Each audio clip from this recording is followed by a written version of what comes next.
We're here this afternoon in Tapley Park in Instow in North Devon. I'm Rosalind Price. I'm here to interview Councillor Ricky Knight, who is our lead Green EU candidate. Fire away. What are climate tipping points and how do we avoid them?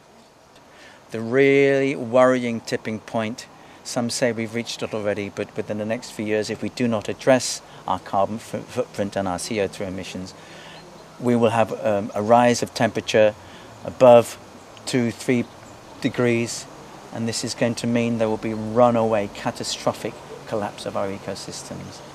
Cannot be stopped. This is a doomsday scenario which we're trying to avoid.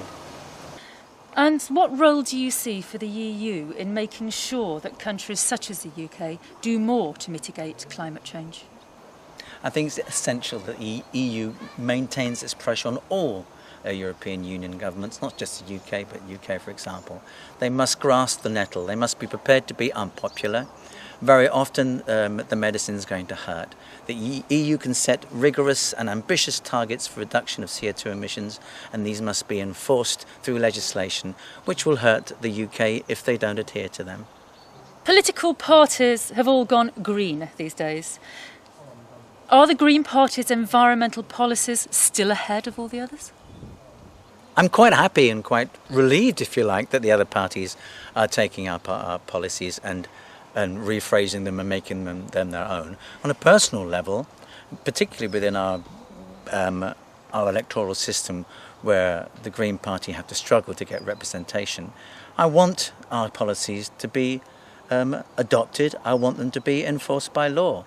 If that means that they fight it out, they slug it out between them at the top, Cameron versus Brown or Miliband, and they enact the most extreme environmental policies, I'm afraid I can't honestly say that's a bad thing. So you don't have any criticism in some of the main parties actually taking on ideas that you may have? Not at all, but the preamble has to be, they talk the talk, and particularly with Cameron in his role as an opposition leader, he can talk the talk and he talks it very well.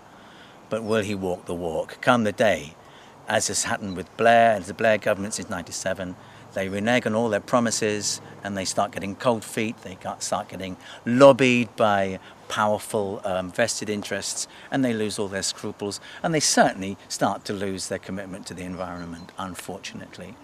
So we must maintain the pressure on the established parties to fight it out to who can be the most extreme.